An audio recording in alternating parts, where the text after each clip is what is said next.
22 अगस्त को मैंने पाकिस्तान जिंदाबाद का नारा लगाया था।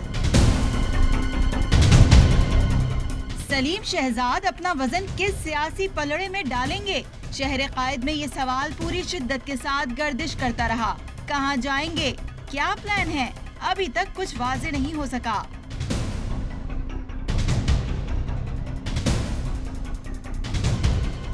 लेकिन एमकेएम पाकिस्तान ने वाज़ेह बयान दे दिया कि सलीम शहजाद ने एमकेएम पाकिस्तान से न कोई मुशावरत की और न ही उनका पार्टी में शमूलियत का कोई इम्कान ज़ेरे गौर था। फैसल सब्जवारी ने भी इस हवाले से वाज़ेह मौक़िफ़ पेश कर दिया। क्यों आए हैं इसका जवाब वो बेहतर तरीके से दे सकते हैं। क्या एमकेएम पाकिस्तान में शमूलियत के लिए आए हैं? मुझे नहीं इल्म उनका इरादा। क्या एमकेएम पाकिस्तान चाहती है कि वो हमारे साथ अभी शामिल होकर काम करें? तो नहीं, ऐसा नहीं है। हमने इस इम्कान को रद्द किया है।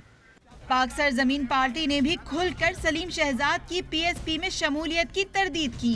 इफ्तिखार आलम ने वाज़ेह कर दिया कि उनका कराची की सियासत में कोई किरदार नहीं है। सलीम शहजाद जो है वो पाक सरजमीन पार्टी के किसी किस्म के राब्ते के अंदर नहीं है और जो खबरें चल रही हैं कि वो पीएसपी को ज्वाइन करेंगे तो बिल्कुल हम उसकी तरदीद करते हैं और ना ही अभी कोई किसी किस्म की पॉलिसी जो है वो वाज़ेह हुई है सलीम शहजाद के आने के हवाले से। खुद सलीम शहजाद कह रहे हैं कि अभी उन्होंने किसी पार्टी में शमूलियत के हवाले से कोई लाहे अमल मुरतब नहीं किया है। सियासी तज्जियाकारों का कहना है कि कुछ वक्त गुजरने के बाद ही सूरत हाल वाज़ेह हो सकेगी।